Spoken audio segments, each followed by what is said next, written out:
Lamdam sida Armed Forces Special Power Act amadi tongan ba Bharat lengak ki makhada lariba amuba ain black law kaya sigi chabi chetheng phanglakanda anba matamdagi haurakanda extrajudicial execution singi victim da Maheiroi kunai su achauba baligi hameng ama oiraga ngasi fawda lakle haiba tare Kutra tare suba Maheiroi Singgi Haak Kanba Numit Students Emancipation Day ge thoram All Manipur Students Union MSU me makada MSU Bisnupur District Committee ne sinduna Moirang Khoiru Mandop ta pangthoki toramadu ga mari lenana MSU ge President Bruce Pebam na ngasi maksu India lenga ki proxy war da kanglup amaga yengthi na handuna Manipur ge integrity kaina tatana honargli chindadi Manipur ge integrity kaheloi haiba adubo Manipur ge body territorial identity asi thugairaga changsilagli India lenga ki lalong asi MSU amadi Maheiroi kunai ne yaba ngamloi maramaduna India lenga ki proxy war khudak te lep kadabuni amati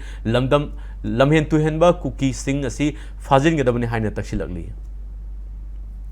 Lamdam sida Armed Forces Special Power Act amadi tongan ba Bharat lengak ki makhada lariba amuba ain black law kaya sigi chabi chetheng phanglakanda anba matamdagi haurakanda extrajudicial execution singi victim da Maheiroi kunai su achauba baligi hameng ama oiraga ngasi fawda lakle haiba tare ngasi su Supreme Court ta pallaga lariba lisingam ga changwa ga kunga nipan extrajudicial execution da hat khiba misam miyam gi justice phangdana lariba amasung ngasi maksu Bharat Sarkarna lamdam sida chathariba proxy war da maitei kuki amasum naga sing akoi amana ama yankhain halakanda amana amasi hatok lakanda Manipur gi apunba identity asi kahelakanda machinadi territorial integrity kaheloi haiba adubu Manipur gi body polity amasum historical identity asidi shekup sana ngasi thugai rakanda ngasi Bharat Sarkarna tangsalibada long ase kadonungda emsuna Manipur miyamna amasum Maheiroi kunana yabangam loi